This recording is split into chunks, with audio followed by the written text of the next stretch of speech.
عليكم ورحمة الله. الحمد لله رب العالمين الذي علم الإنسان ما لم يعلم. الصلاة والسلام على رسوله الكريم مدينة العلم، وعلى أساسها الهجرة أبي بكر الصديق رضي الله عنه،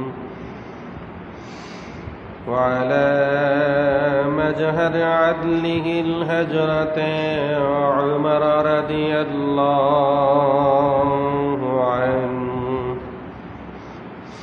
وعلى جنورين الهجرة عثمان رضي الله عنه، وعلى بابها الهجرة علي كرم الله وجهه، وعلى آله وصحابه وأولاده وأزواجه وذرياته وأهل بيته وأمته أجمعين برحمتك يا أرحم الراحمين. بسم الله الرحمن الرحيم. إن الله وملائكته يصلون على النبي يا أيها الذين آمنوا صلوا عليه وسلموا تسليما. اللهم سيدنا مولانا محمد وعلى آل سيدنا مولانا محمد. اللهم صل على سيدنا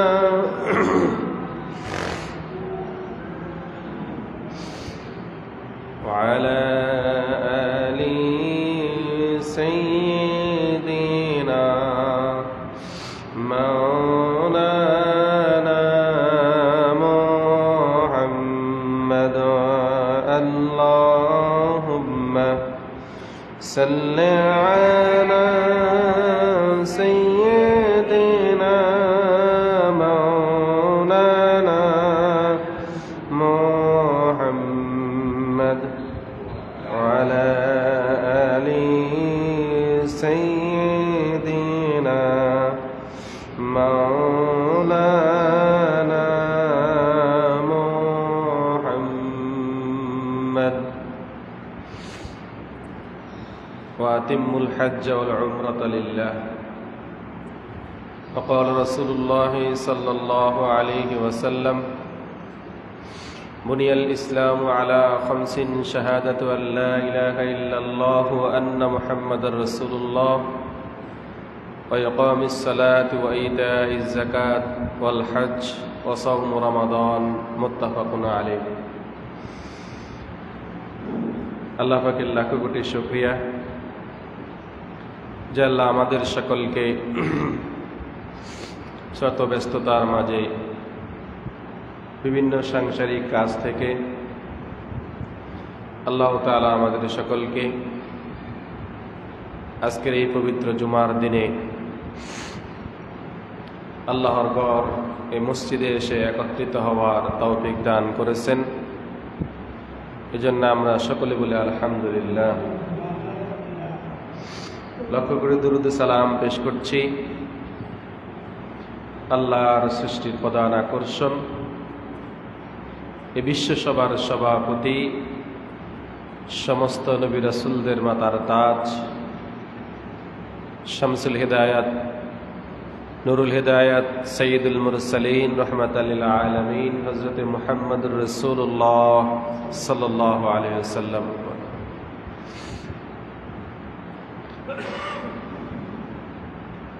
আমরা গত জুমায় আলোচনা করেছিলাম পবিত্র শাওয়াল মাসের কি গুরুত্ব হাদিস শরীফে এসেছে, এবং শাওয়াল মাসের যে একটি ইবাদত আছে 6টি রোজা রাখা, এবং তার প্রাসঙ্গিক মাসালা নিয়ে আমরা আলোচনা করেছি। এর সাথে আমরা শাওয়াল মাসে বিবাহের যে বিষয়টা, সুন্নত এবং মুস্তাহাব দুইটা মত নিয়ে আমরা আলোচনা করেছি। তো আমরা আরেকটি বিষয় নিয়ে আলোচনা করব বলছিলাম যে শাওয়াল মাসের 3টি আমলের মধ্যে 2টি আমল নিয়ে আমরা আলোচনা করেছি। আরেকটি আমল হলো শাওয়াল মাসে পবিত্র হজের প্রস্তুতি নেওয়া। শাওয়াল মাসে পবিত্র হজের প্রস্তুতি নেওয়া। এই হজের বিষয়ে আল্লাহ তাআলা পবিত্র কোরআনে অনেকগুলো আয়াত এনেছেন, এবং হাদিস শরীফেও হজের বিষয়ে অনেকগুলো হাদিস এসেছে। এবং এই হজটা যেহেতু সামনে জিলহজ মাস আসতেছে, হজের মাস আসতেছে, আমাদেরকে হজের বিষয়ে প্রস্তুতি নিতে হলে, মাসালা মাসাইল পূর্ণাঙ্গ বিষয় জানতে হলে যদি আমরা আগ থেকে আলোচনা না করি তাহলে এটা অনেকের জানা হবে না। এই হজটা একটি ফরজ ইবাদত। হজ একটি ফরজ ইবাদত। ইসলামের স্তম্ভ খুঁটির মধ্যে 5টি খুঁটি রাসূল সাল্লাল্লাহু আলাইহি ওয়াসাল্লাম হাদিসে বলেছেন, যে বুখারী শরীফ কিতাবুল ঈমান প্রথম খণ্ডের হাদিস, বুনিয়াল ইসলামু আলা খামসিন শাহাদাতু আল্লা ইলাহা ইল্লাল্লাহু ওয়া আন্না মুহাম্মাদুর রাসূলুল্লাহ। প্রথম নাম্বার খুঁটি হলো, স্তম্ভ হলো ইসলামের, সেটা হলো কালেমা। এরপরে 2য় নম্বর খুঁটি হলো ওয়া ইকামিস সালাত। যখন একজন কাফের ব্যক্তি, মুশরিক ব্যক্তি ইমানদার হয়ে যাবে, সর্বপ্রথম তার উপরে ফরজ বিধানটা হলো কি? নামাজ। ওয়া ইকামিস সালাত। এরপরে 3য় নম্বর স্তম্ভ হলো ওয়া ইতাইজ যাকাত। যখন কোনো ব্যক্তির উপরে যাকাত ফরজ হবে, সে কি করবে? যাকাত আদায় করতে হবে। তো আমরা এর আগে আমরা এই হাদিসটি শুরু থেকে আমরা বলে আসতেছি, আমরা চেষ্টা বলেছি যে এই হাদিসে যে 5টা স্তম্ভ আছে, 5টা স্তম্ভ নিয়ে আমরা ইনশাআল্লাহ ধারাবাহিকভাবে আলোচনা করব। 4 নম্বর স্তম্ভ হলো, খুঁটি হলো ইসলামের ওয়াল হজ, হজ। যাদের উপরে আল্লাহ তাআলা হজ ফরজ করেছেন, শুধু তাদের জন্য হজটা একটি ফরজ ইবাদত। আর যাদের উপরে হজ আল্লাহ তাআলা হজ ফরজ করেন নাই, সেটা তার ইচ্ছাধীন, সেই এই ইবাদতটা করলেও করতে পারে, যেহেতু হাদিসে এর গুরুত্ব আছে, কোরআনের গুরুত্ব আছে, ফজিলত আছে, আমরা আলোচনা করব ধারাবাহিকভাবে। তো 5 নম্বর কোটি হলো কি? রোজা। তো যেহেতু রমজান মাস আমাদের চলে গেছে, আমরা রমজানে চেষ্টা করেছি বিভিন্ন মাসালা মাসাইল নিয়ে, রমজানের ফরজিয়ত নিয়ে, মাসালা মাসাইল নিয়ে আমরা আলোচনা করেছি, এবং শুরুতে আমরা নামাজ নিয়ে আলোচনা করেছি। এরপর এখনো আমাদের নামাজে অনেকগুলো আলোচনা বাকি রয়ে গেছে। তো যেহেতু ওই যে স্টেপ বাই মাস আছে, তো মাস আসার কারণে আমরা দেখা গেছে ওই মাসের বিষয় নিয়ে আলোচনা করতে চাইলে আমাদের ধারাবাহিক আলোচনাটা একটু থেমে যায়। তো এই মাসে আমরা বলেছিলাম যেহেতু সামনে হজ আসতেছে, আমরা প্রথমে হজের বিষয় নিয়ে আমরা আলোচনা করব। তো আমরা জানি হজটা একটা কি? ফরজ ইবাদত। হজ হলো কি? ফরজ ইবাদত। এবং এই হজটা ইসলাম ধর্মের 4 নম্বর স্তম্ভ, খুঁটি। 5টি যে স্তম্ভ, 5 স্তম্ভের মধ্যে 4 নম্বর স্তম্ভ হলো কি? হজ।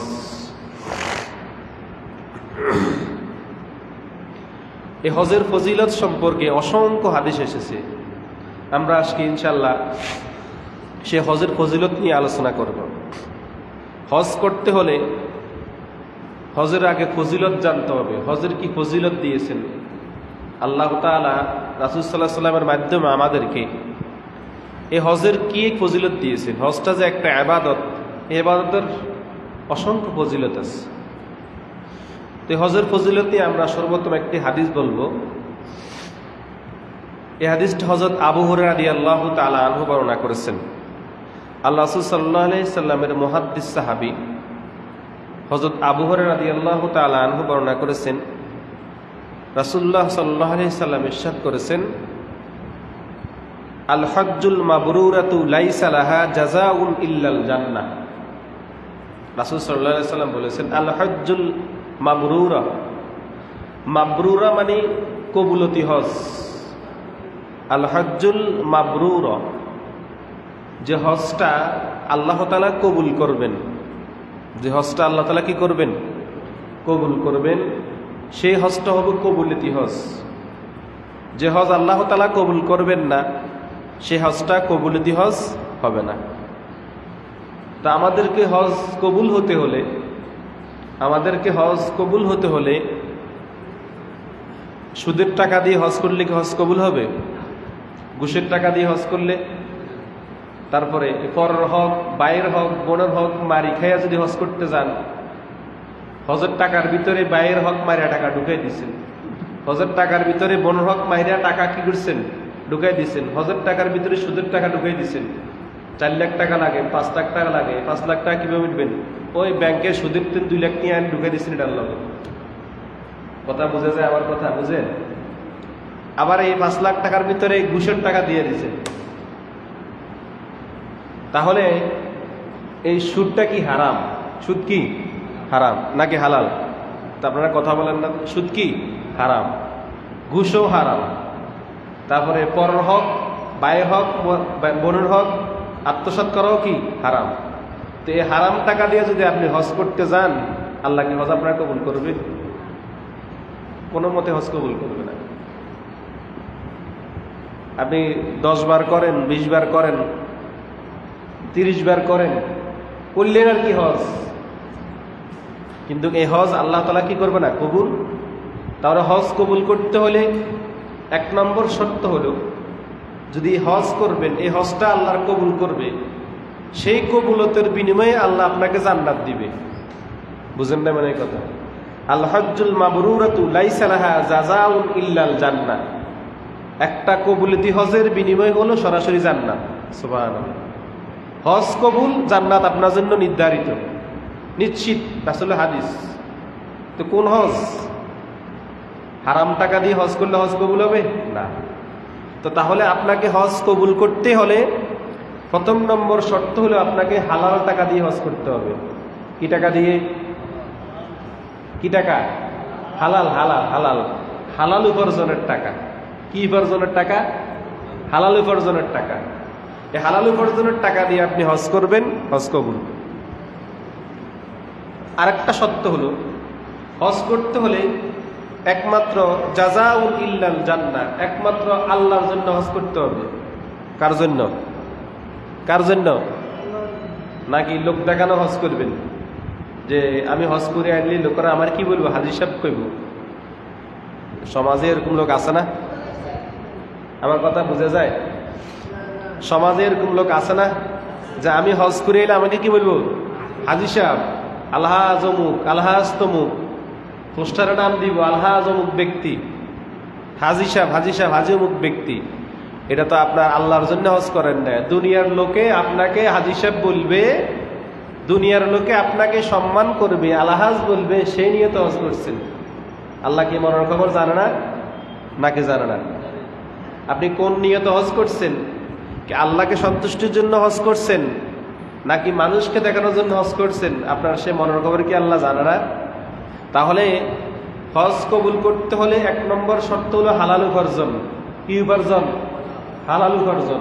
সুদের টাকাও দেওয়া যাবে না, ঘুষের টাকাও দেওয়া যাবে না, ভাই বোনদের পরের হক মারিয়ে আত্মসাতের টাকাও কি দেওয়া যাবে না। সম্পূর্ণ হালাল উপার্জন দিয়ে হজ করবেন, এ হজ কবুল। আর এই হজের বিনিময় সরাসরি জান্নাত। সুবহানাল্লাহ, সরাসরি কি? জান্নাত। সেই হজ করবেন যে হজের বিনিময় সরাসরি জান্নাত। যে হজটা কার জন্য? আল্লাহর জন্য। কোন স্ত্রী সন্তান, ছেলে সন্তান, এলাকার মানুষের লোক দেখানো হজ আল্লাহ কবুল করবে না। বুঝা গেছে? তাহলে বুঝছেন তো কোন হজ করলে আল্লাহ কবুল করবে? ক্লিয়ার তো? আমরা ইনশাল্লাহ আরো আলোচনা করব। তাই রাসূল সাল্লাল্লাহু আলাইহি ওয়াসাল্লাম বলেছেন, আল হজ্জুল মাবরুরাতু লাইসা লাহা জাযাউন ইল্লাল জান্নাহ। একটা কবুলতি হজ, হজের বিনিময় আল্লাহ তাআলা সরাসরি তার জন্য জান্নাত নির্ধারণ করে দিয়েছে। এরপরে হজের উপর হলো উমরার ফজিলত। কিসের ফজিলত? হজের ভিতরে উমরা আছে না? হজের ভিতরে কি আছে? উমরা আছে। তো উমরার ফজিলত সম্বন্ধে রাসূল সাল্লাল্লাহু আলাইহি ওয়াসাল্লাম বলতেছেন, ওয়াল উমরাতু ইলাল উমরাতি কাফফারাতুল লিমা বাইনাহুম। আর একটি উমরা থেকে আরেকটি উমরা দ্বারা দূরত্ব, এক উমরা থেকে আরেকটি উমরার দূরত্ব, এক উমরা থেকে আরেকটি উমরার দূরত্বর মধ্যবর্তী যদি কোনো গুনাহ হয়ে থাকে, এক উমরা করলেন, দ্বিতীয় উমরার সাথে সাথে মধ্যবর্তী গুনাহগুলো আল্লাহ তাআলা মাফ করে দেবেন। এটা হলো গুনাহের কাফফারা। এক উমরা থেকে আরেক উমরা হলো গুনাহের কি? কাফফারা, মানে গুনাহ মাফ করে দেবে। তাহলে উমরার বিনিময়ে আল্লাহ তাআলা সমস্ত গুনাহ কি করে দিবেন? বুঝেন কথা? উমরার বিনিময়ে আল্লাহ তাআলা সমস্ত গুনাহ কি করে দিবেন? মাফ করে দিবেন। হজের বিনিময়ে আল্লাহ তাআলা জান্নাত দিবেন। হজের বিনিময়ে আল্লাহ তাআলা কি দিবেন? উমরার বিনিময়ে গুনাহ মাফ, হজের বিনিময়ে কি? জান্নাত। দেখছেন? তো হজটা একটা ফরজ ইবাদত। এটার গুরুত্ব বুঝলে তো আছে না? অনেকের হজ ফরজ হয়ে যায় আছে, অনেকের হজ কি হয়ে আছে? ফরজ হয়ে আছে। ওই ব্যক্তি জানে কিন্তু সে হজ করে না। করুমারি আসতে ধীরে, সময় তো আরো আছে, আরো কদিন যাক না, এরকম আছে না সমাজের লোক? হজ ফরজ, অথচ যখনই তার উপর হজ ফরজ সাথে সাথে হজ করবে, ওয়াজিব, বাধ্যতামূলক।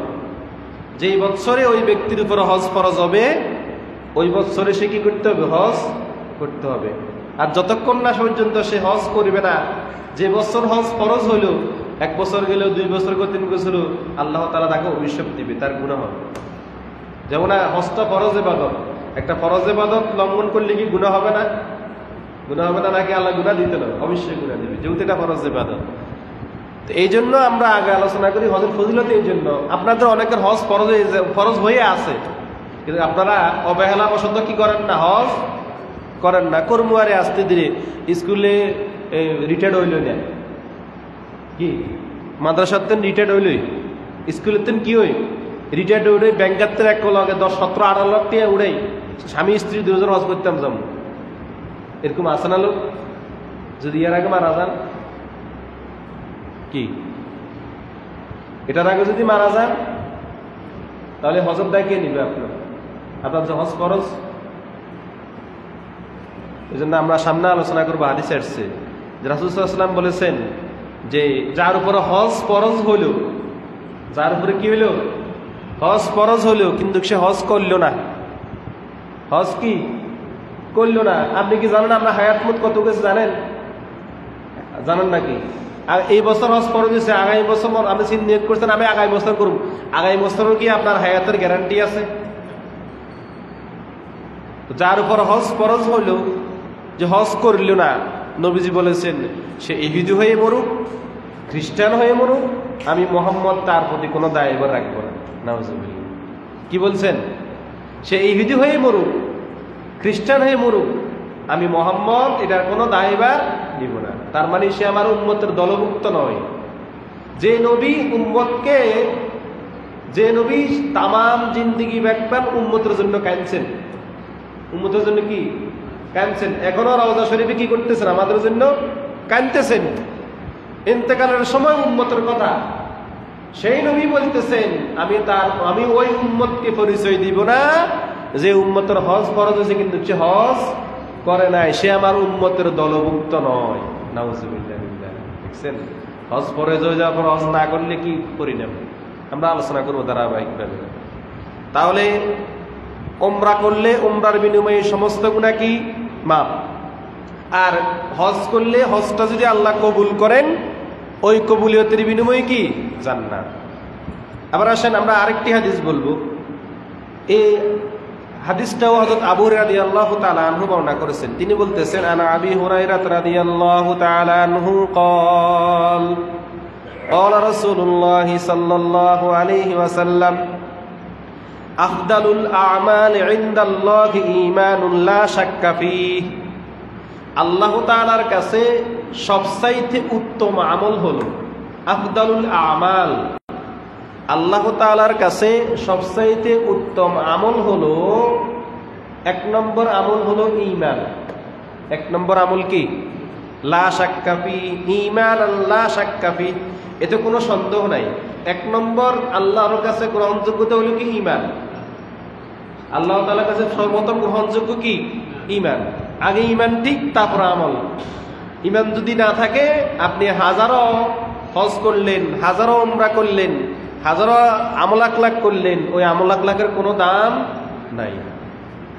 এজন্য এক নম্বর আমল হলো আল্লাহ তাআলার কাছে ঈমান ঠিক রাখা। কি ঠিক রাখা? আল্লাহ তাআলার প্রতি ঈমান ঠিক রাখা। দ্বিতীয় নম্বর আমল হলো অগজউল গুলুল ফিহা, আর সেই জিহাদ। দ্বিতীয় নম্বর আমল হলো আল্লাহ তাআলার কাছে জিহাদ করা। কি করা? জিহাদ করা। দ্বিতীয় নম্বর আমল কি? জিহাদ করা। উত্তম আমল আল্লাহ তাআলার কাছে কি করা? জিহাদ করা। যে জিহাদ কার জন্য? আল্লাহর জন্য। জিহাদও কার জন্য করতে হবে? মানুষকে লোক দেখানোর জন্য জিহাদ করা যাবে না। যে কি বলবো, অমুকে গাজী, অমুক বীর, অমুক ওইটা, অমুক এটা, সে একাই সবকিছু শেষ করে ফেলাইছে, এরকম লোক আছে না? বীরত্বের জন্য। কিসের জন্য? বীরত্বের জন্য জিহাদ করবেন, এ জিহাদ আল্লাহ কবুল করবে না। এ জিহাদ আল্লাহ কি করবে না? কবুল করবে না। জিহাদ করতে হবে কার সন্তুষ্টির জন্য? আল্লাহর সন্তুষ্টির জন্য। সে জিহাদ আল্লাহ তাআলা কবুল করবেন। আর সে জিহাদটা হলো আল্লাহর কাছে সবচাইতে উত্তম আমল। উত্তম আমল। 3 নম্বর আমল হলো ওয়াহাজ্জুল মাবরুর। আর 3 নম্বর উত্তম আমল হলো আল্লাহ তাআলার কাছে একটা কবুলতি হজ। সুবহানাল্লাহ। কি হজ? কবুলতি হজ। মানে যে হজ করবেন ওই হজ আল্লাহ কবুল করে নেবেন, এটাকে কবুলতি হজ। হজ্জে মাবরুর। হজ্জে মাবরুর, কবুলতি হজ। যে হজ করবেন ওই হজটা আল্লাহ তাআলা কি করে নেবেন? কবুল করে নেবেন। আর এই কবুলতি হজের কারণে আল্লাহ তাআলা আপনাকে কি বিনিময় দিবেন দেখেন। এরপরে রাবি বলতেছেন, আবু হুরায়রা বলতেছেন, ওয়াকালা আবু হুরায়রা হজ্জুন মাবরুরুন ইউকাফিরু খতায়া তিলকাস সানাহ। আর একটা কবুলতি হজের বিনিময়ে আগামী 1 বছরের যত গুনাহ আছে সমস্ত গুনাহ আল্লাহ তাআলা মাফ করে দিবেন।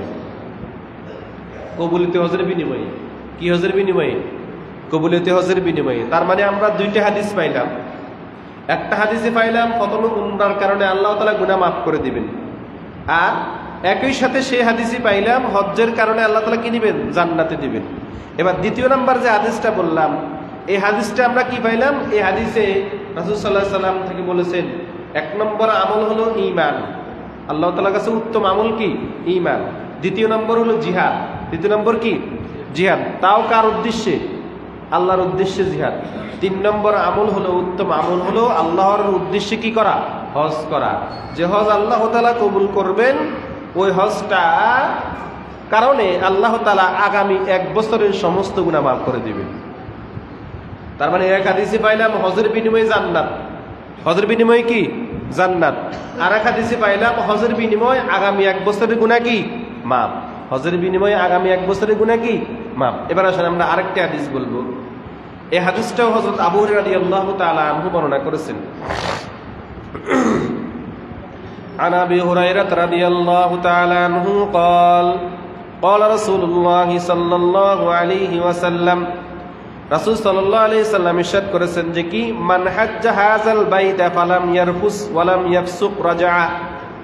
যেই ব্যক্তি হজ করলো, হজের মধ্যে কোনো অশ্লীল কাজ ও আল্লাহর অবাধ্যতা থেকে বিরত থাকলো। কি করলো? হজ করছে। এই হজ করার মধ্য থেকে সে খারাপ কাজ এবং আল্লাহ তাআলার অবাধ্যতা থেকে কি থাকলো, বিরত থাকলো। অনেকে আছে না হজ করে আসার পরে সে খারাপ কাজও করে, এরকম অনেকে আছে না, হজ করে এসছে ঠিকই কিন্তু তার আগের সাবেকে সে খারাপ কাজ কি রয়ে গেছে, এরকম আছে না, আছে। হজ করে এসছে ঠিকই কিন্তু সে গুনার কাজ থেকে বিরত থাকতে পারে নাই। হজ করে এসছে ঠিকই সে খারাপ কাজ থেকে বিরত থাকতে পারে নাই।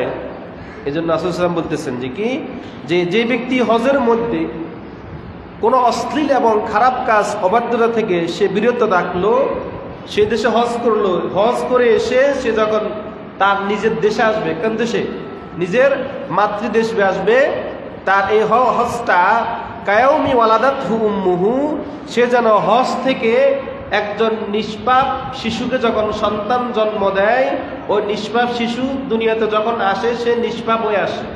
কি হয়ে আসে? নিষ্পাপ হয়ে আসে। তদ্রূপ ওই ব্যক্তি যে হজ করলো, হজ করে আসে যখন বাড়িতে এসে বসলো, সাথে আসে ওই নিষ্পাপ সন্তানের মতো সে নিষ্পাপ হয়ে গেল। হজ করে আসে বাড়িতে, তখন হজের মধ্যবর্তী অনেক কাজ আছে না, হজ শেষ করার পরে আবার মদিনা শরীফ যেতে হয়, এই সমস্ত কাজগুলাতে এক মাসের সফরে সে কোথায় থাকলো? হজের জায়গায় থাকলো, মক্কা শরীফে থাকলো, মদিনা শরীফে গেল। এই যে এক মাসের সফরে সে হজ করার পরে কোনো খারাপ কাজ করলো না, বাড়ি আসা পর্যন্ত সে আল্লাহ তাআলা কোনো অবাধ্যতায় থাকলো না। সে যেন সন্তান যেমন দুনিয়াতে জন্মগ্রহণ করে নিষ্পাপ হয়ে, এরকম সে যেন বাড়িতে নিষ্পাপ হয়ে নিষ্পাপ হয়ে আসলো। কি আসলো? নিষ্পাপ হয়ে আসলো। আর এটা হলো রাসূল সাল্লাল্লাহু আলাইহি ওয়াসাল্লাম বলেছেন, এটা হলো তার জন্য একটা পুরস্কার, তার জন্য হজের কি পুরস্কার। তার মানে হজের ফজিলত আছে কিনা, কথা বলেন, হজের ফজিলত আছে না? আসেন আমরা আরেকটা হাদিস বলবো। এই হাদিসটা আম্মা জান আয়েশা রাদিয়াল্লাহু তাআলা আনহা বর্ণনা করেছেন। আম্মা জান আয়েশা রাদিয়াল্লাহু তাআলা আনহা থেকে বর্ণিত, রাসূল সাল্লাল্লাহু আলাইহি ওয়াসাল্লাম ইরশাদ করেছেন, আন্না রাসূলুল্লাহি সাল্লাল্লাহু আলাইহি ওয়াসাল্লাম ক্বালা। আম্মা জান আয়েশা রাদিয়াল্লাহু তাআলা আনহা বলতেছেন, রাসূল সাল্লাল্লাহু আলাইহি ওয়াসাল্লাম ইরশাদ করেছেন, মা মিন ইয়াউমিন আকসারু আন ইউতিকাল্লাহু ফীহি আবদাম মিনান নারি মিন ইয়াউমি আরাফা। যে রাসূল সাল্লাল্লাহু আলাইহি ওয়াসাল্লাম বলেছেন, আরাফাতের দিবসে আল্লাহ তাআলা মানুষকে জাহান্নাম থেকে এত পরিমাণ জাহান্নাম থেকে মুক্তি দেন। আল্লাহ তাআলা আরাফাতের দিন মানুষকে এত পরিমাণ জাহান্নাম থেকে মুক্তি দেন, এত পরিমাণ মুক্তি দেন, এরকম পরিমাণ অন্য কোনো দিনে আল্লাহ তাআলা জাহান্নাম থেকে মানুষকে মুক্তি দেন না। সুবহানাল্লাহ। তার মানে অগণিত, অসংখ্য। আম্মা জান আয়েশা বলতেছেন, এত পরিমাণ মানুষকে আল্লাহ তাআলা আরাফাতের দিন কি দেন? জাহান্নাম থেকে মুক্ত করে দেন। এরকম আর অন্য কোনো দিনে জাহান্নাম থেকে মুক্ত করেন না। কোন দিনে করেন? আরাফাতের দিনে। সুবহানাল্লাহ। কোন দিনে? আরাফাতের দিনে। আরাফাতের দিনে, এটা রাসূল সাল্লাল্লাহু আলাইহি ওয়াসাল্লামের হাদিস। রাসূল সাল্লাল্লাহু আলাইহি ওয়াসাল্লামের হাদিস আম্মা জান আয়েশা বলতেছেন। তার মানে আরাফাতের ময়দানে আপনি উপস্থিত হবেন, আপনার জীবনের সমস্ত গুনাহ কি মাফ।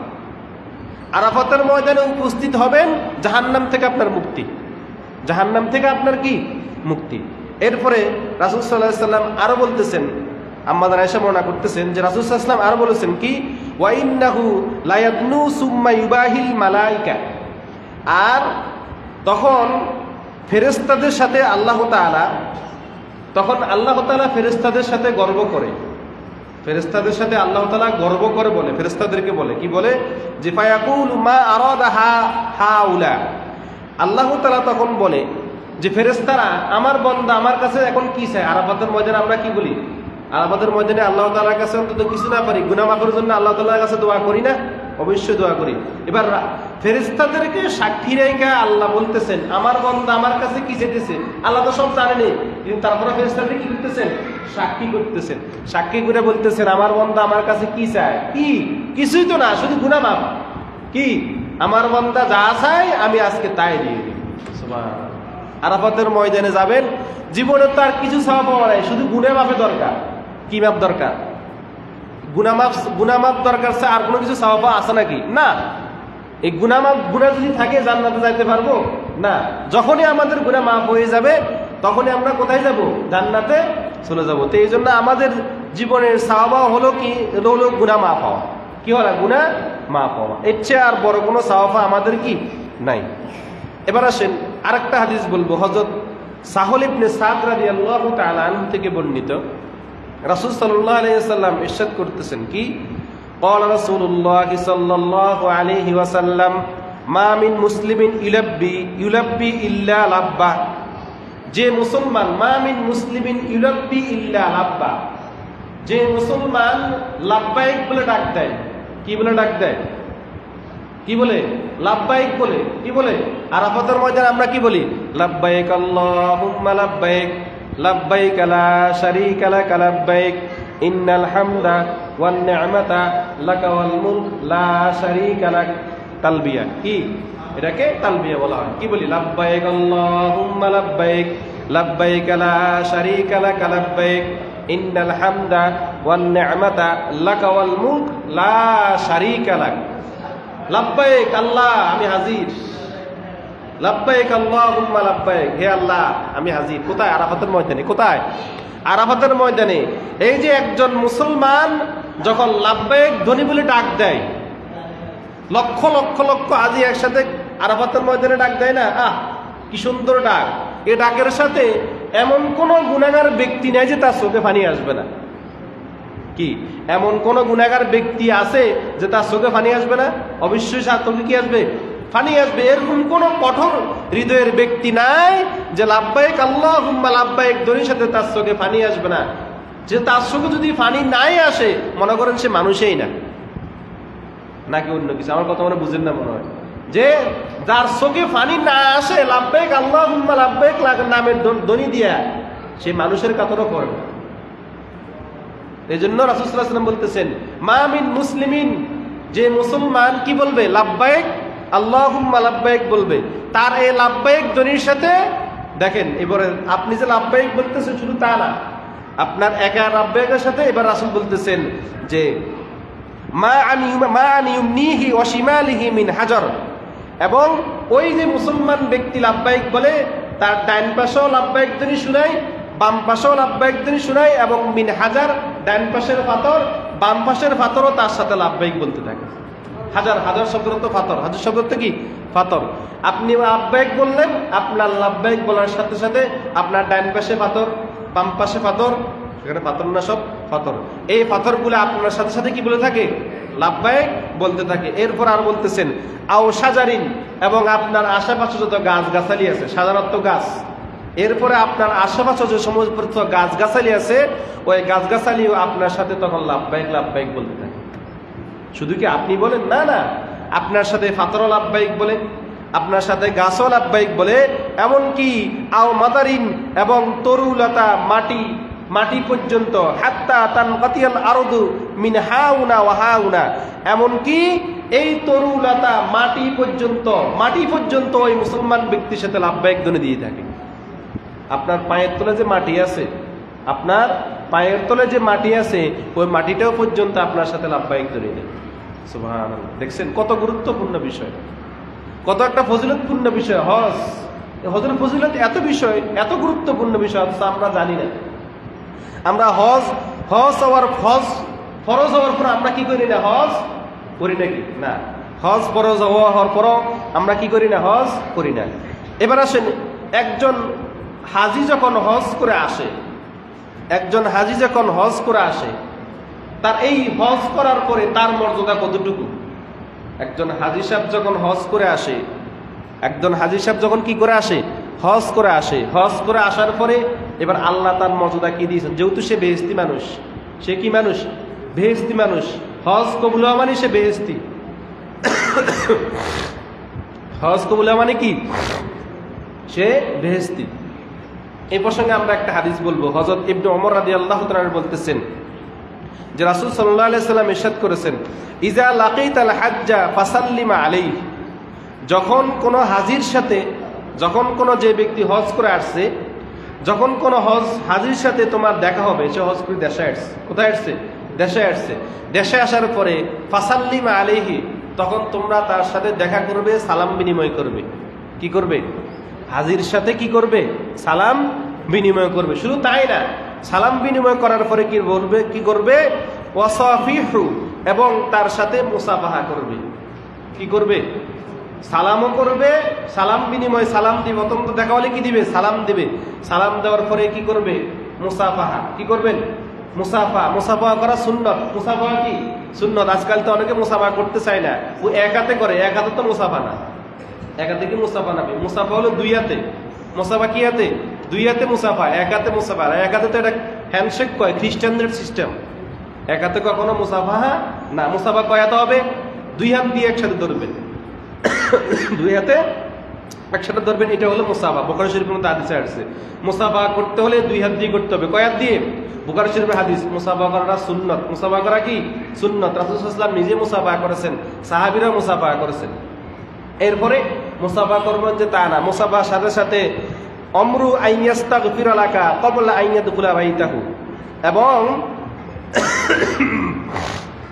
এই যে আপনি মুসাফা করলেন, এই মুসাফা করার সাথে সাথে এবং আপনি তাকে বলবেন যে আপনি তো হজ করে আসছেন 40 দিন পর্যন্ত। ওই হাজি 40 দিন পর্যন্ত, ওই হাজি যখন হজ করে দুনিয়া বাড়িতে আসে, তখন 40 দিন পর্যন্ত ওই হাজি যে দোয়া করে আল্লাহ সেই দোয়া কবুল করে নেন। একজন হাজি যখন হজ করে বাড়িতে আসে, বাড়িতে আসার হজের শেষ হয়ে যাওয়ার পরে কয়দিন? 40 দিন। 40 দিন পর্যন্ত ওই হাজি যা দোয়া করবে আল্লাহ তাই কবুল করে নেবে। এই জন্য আমাদেরকে বলছেন, যখন ওই ব্যক্তি হজ করে আসবে, হাজি সাহেব আসবে, তার সাথে প্রথম যা সালাম দিবে। সালাম দেওয়ার পরে মুসাফা করবে।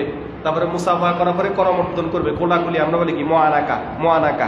হাদিসের ভাষায় কি মোয়ানাকা। করমর্দন করবেন, তারপরে কোলাকুলি করবেন। কোলাকুলি করার পরে এরপর তার কাছ থেকে বলবেন আপনি আমার জন্য একটু দোয়া করেন। হাজি সাহেবকে বলবেন। কাকে?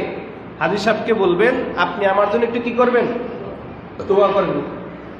আল্লাহ ওই ব্যক্তি হাজি সাহেব যখন যে দোয়া করবে আল্লাহ সাথে সাথে তাই কবুল করে নেবে। কারণ হাদিস শরীফে আসছে যে অমরুহু আন ইস্তাগফিরা লাকা ক্বাবলা আন ইয়াদখুলা বাইতাহু, যখন ওই হাজি সাহেব ঘর থেকে বের হবে, ঘর থেকে বের হওয়ার পর ঘরে ঢোকার আগে আপনি যে এবার হাজি সাহেবের কাছ থেকে ইস্তেগফারের জন্য, মাফের জন্য দোয়া চাইবেন, যে আপনি তো আল্লাহর ঘর হজ করে আসছেন, কাবা শরীফ জিয়ারত করে আসছেন, রাসূলের রওজা জিয়ারত করে আসছেন, আপনি একজন হাজি মানুষ, আমার জন্য একটু কি করেন? দোয়া করেন। আমার জন্য একটু কি করেন? দোয়া করেন। কিসের দোয়া? আল্লাহ যাতে আমার গুনাহগুলো মাফ করে দেয়, আর কিছু না তো। আল্লাহ তো আপনার সমস্ত গুনাহ কি করে দিছে? ও হাজি সাহেবের হজ যদি কবুল হয়, তার জীবনের সমস্ত গুনাহ কি মাফ। আল্লাহ তো আপনার গুনাহ মাফ করে দিছে। অন্তত আপনার উসিলা আপনি যদি আল্লাহ একটু দোয়া করেন, আপনার উসিলা আল্লাহ আমাকে কি করে দিতে পারে? মাফ করে দিতে পারে। একটু দোয়া করেন। এই যে যখন দোয়া করলে হাদিসে আসছে ফাইন্নাহু মাগফুর লাহ, যখন ওই হাজি সাহেব দোয়া করবে, সাথে সাথে আল্লাহ তাআলা সে দোয়া কবুল করে নেবে। একজন হাজি সাহেবের মর্যাদা কতটুকু দেখেন। কোন হাজি সাহেব? যে হাজি সাহেবের হজ আল্লাহ কবুল করছেন সে হাজি সাহেব। বুঝেন না মনে কথা? কোন হাজি সাহেব? যে হাজি সাহেবের হজ আল্লাহ কি করছে? কবুল করছেন, সে হাজি সাহেবের দোয়া কবুল হবে। আর যে হাজি সাহেবের হজ আল্লাহ কবুল করেন নাই, দোয়া করবেন ঠিকই, কিন্তু তার দোয়া আল্লাহ কবুল করবে না। আর একটা হাদিস বলে দিয়ে শেষ করে দিচ্ছি। হযরত বুরাইদা রাদিয়াল্লাহু তাআলা আনহু থেকে বর্ণিত, রাসূল সাল্লাল্লাহু আলাইহি ওয়াসাল্লাম ইরশাদ করেছেন যে কি আন-নাফকাতু ফিল হজ্জে কান-নাফকাতু ফি সাবিলিল্লাহ, যেই ব্যক্তি হজের জন্য যে অর্থ ব্যয় করলো, হজ করার জন্য অর্থের প্রয়োজন হয় না? কি প্রয়োজন হয়? টাকা মানেই তো অর্থ। হজ করার জন্য কি অর্থের প্রয়োজন হয় না? এই জন্য হাদিস শরীফে আসছে যে যেই ব্যক্তি হজ করার জন্য অর্থ ব্যয় করলো, কি ব্যয় করলো? অর্থ ব্যয় করলো, তার ওই অর্থ ব্যয়টা ফি সাবিলিল্লাহ, আল্লাহর রাস্তায় ব্যয় হয়ে গেল। কার রাস্তায়? আল্লাহর রাস্তায় ব্যয় হলো। এবং এই ব্যয় হইবে যে তা না, তার এই ব্যয় হওয়াটা বিসাবিইন মিয়াতি দিফইন, আর এতে 1 টাকা ব্যয়ের বিনিময়ে 1 টাকার বিনিময়ে আল্লাহ তাআলা তাকে 700 টাকা ব্যয়ের সব দিয়ে দেবে। 700 গুণ বৃদ্ধি। কয় গুণ বৃদ্ধি? 700 গুণ বৃদ্ধি 1 টাকার বিনিময়ে। 1 টাকার বিনিময়ে হজের জন্য 1 টাকার বিনিময়ে 5 লাখ টাকার ভিতরে 1 টাকা দিয়ে হিসাব হয় না? 1 টাকার বিনিময়ে আল্লাহ তাআলা আপনাকে 700 গুণ বৃদ্ধি করে দেবে। শুধু হজ কিসের জন্য? হজের জন্য। এরপরও যদি যাদের হজ ফরজ হয়ে আছে, অনেকের হজ ফরজ হয়ে আছে, কিন্তু ভালো করে গণে দেখেন, অনেকের হজ ফরজ আছে, কিন্তু আপনারা হজ কি করতেছেন না? করতেছেন না। আর হজ যদি না করেন, ওই যে আমরা আগে বলেছি, আপনি যদি হজ না করেই মারা যান, আপনি রাসূলের উম্মতের দলভুক্ত নয়, আপনার মাফের কোনো সুযোগ কি নাই। হজ করলে আপনি মাফ, হজ করলে কি আপনার জন্য আল্লাহ তাআলা কি করে দিবেন? মাফ করে দিবেন। এবার আসেন সর্বশেষ একটা হাদিস দিয়ে শেষ করে দিচ্ছি। এই হাদিস থেকে আমরা 3টা বিষয় জানবো। তিনটা বিষয় হলো যে কি, একটা, আপনি হজ করতে পারলেন না, দেখো অসুস্থ, অনেকে বদলি হজ করায় না। একটা হলো নিজের হজ করলেন, আরেকটা হলো কি হজ, বদলি হজ। বাবা মা অসুস্থ হয়ে গেছে, বাবা মার জন্য আলাদা কি হজ করায়, বদলি হজ করায় না। এই বদলি হজেরও সওয়াব আছে, বদলি হজেরও কি আছে, সওয়াব আছে। এজন্য রাসূল সাল্লাল্লাহু আলাইহি ওয়াসাল্লাম হাদিস শরীফে বলেছেন, ইন্নাল্লাহা লা ইয়াদখুলু বিল জান্নাতিল ওয়াহিদাতি সালাসা নাফারিন। একটা বদলি হজের বিনিময়ে আল্লাহ তাআলা সালাসা নাফারিন, 3 জন ব্যক্তিকে মাফ করবেন। কয়জন? 3 জন। এক হজের বিনিময়ে কয়জন ব্যক্তি মাফ? 3 জন ব্যক্তি মাফ। 1 নম্বর ব্যক্তি হলো আল জান্নাতু ওয়াল মাইতাল হাজ্জাতা আনহু ওয়াল মুনফিকু লিযালিকা। 1 নম্বর ব্যক্তি হলো যার পক্ষ থেকে হজ করা হলো, যার পক্ষ থেকে কি করা হলো, হজ করা হলো, ওই ব্যক্তি মাফ। যার পক্ষ থেকে কি করা হলো, হজ করা হলো, ওই ব্যক্তিকে আল্লাহ কি করে দিবেন, মাফ করে দিবেন। 2 নম্বর ব্যক্তি হলো যিনি হজ করছেন তাকে আল্লাহ মাফ করে দিবেন। প্রথম হলো যার পক্ষ থেকে আপনি হজ করছেন, যার পক্ষ থেকে কি করছেন, আপনি হজ করছেন, ওই ব্যক্তিকে কি করে দিবেন, মাফ করে দিবেন। 2 নম্বর হলো আপনি যে হজ করলেন আপনাকে আল্লাহ তাআলা কি করে দিবেন, মাফ করে দিবেন। বরঞ্চ আপনার ডাবল সব ডাবল সব, কি আপনার সব কমবে না। ওই ব্যক্তির হজ করলে ওই ব্যক্তির সব যে পরিমাণ সব যেটা আপনি করছেন সেই সম পরিমাণ সব আল্লাহ আপনাকে দিবেন, দেখছেন। তারপরে 3 নম্বর ব্যক্তি হলো ওই যে বাবার হজ ফরজ, কিন্তু বাবার হাতে এখন টাকা নাই, কি নাই, টাকা নাই, হজ ফরজ হয়ে গেছে, অর্থ সম্পদের কারণে কি হয়েছে, হজ ফরজ হয়ে গেছে। বাবা মা মারা গেছে, হজ ফরজ ছিল কিন্তু হজ করতে কি, এরকম আছে না, হজ ফরজ কিন্তু সে হজ করার সুযোগ কি পাই নাই, সে মারা গেছে, সে কি গেছে, মারা গেছে। তখন ওরুজ্জান সন্তান আওলাদ যারা, সন্তানরা যারা, তখন কিছু কিছু সন্তান এলাকাতে আছে না যে বাবা হজ করে মারা যেতে, হজ না করে মারা গেছে, তার হজ কিন্তু কি ফরজ। তখন সন্তানরা কি করে, বাবার ওই হজ করার জন্য একজনকে টাকা দেয় যে আপনি আমার বাবার হজটা কি, এরকম আছে না হাদিস, এটা হাদিস থেকে বলতেছি যে যখন হজ করতে পারলো না, হজ না করে মারা গেল, কিন্তু ওই বাবার পক্ষ থেকে সন্তানরা যে টাকা দিল, কি দিল, বাবার পক্ষ থেকে সন্তানরা যে হজ করার জন্য যে খরচটা দিল, এর উসিলে আল্লাহ তাআলা ওই সন্তানকেও মাফ করে দিবেন। এর উসিলে আল্লাহ তাআলা সন্তানকে কি করে দিবেন, মাফ করে দিবেন। তার মানে এই হজের কারণে আল্লাহ তাআলা 3 জনকে মাফ করে দিবেন, সুবহানাল্লাহ। যার পক্ষ থেকে হজ করা হলো তাকেও মাফ, যে হজ করলো সেও মাফ, আর যার পক্ষ থেকে টাকা দিল, সন্তান টাকা দিল, সন্তানও কি মাফ। কথা বুঝেছেন এখন? আর এই হজ এত একটা গুরুত্বপূর্ণ ইবাদত, এই হজ না করে যদি আপনি মারা যান, হজ না করে যদি আপনি মারা যান, তাহলে রাসূল সাল্লাল্লাহু আলাইহি ওয়াসাল্লাম বলেছেন যে সে ইহুদি হয়ে মরুক অথবা নাসারা হয়ে মরুক, আমি মুহাম্মদের তার প্রতি কোনো দায়ভার নাই। অথবা আরেকটা হাদিসে আসছে, সে আমার উম্মতের দলভুক্ত নয়। কথা বুঝেছেন এখন? আল্লাহ তাআলা আমাদের সকলকে যেন, যাদের উপরে হজ ফরজ, আজকে যে আলোচনাটা করলাম হজের ফজিলত নিয়ে, নিয়ত করে ফেলেন, যাদের উপরে হজ ফরজ নিয়ত করে ফেলেন। আল্লাহ তাআলা আমাদের সকলকে যেন, শুধু যাদের উপরে হজ ফরজ যে তারা নিয়ত করবেন না, বাকিরা নিয়ত করা দরকার আছে না? কথা বলেন। আল্লাহ তাআলা আমাদের সকলকে যেন জীবনে একবার হলো হজ করাতে হবে, সকলে বলুন আমিন। যারা সুন্নত করেন না তারা সুন্নত পড়ে নিন।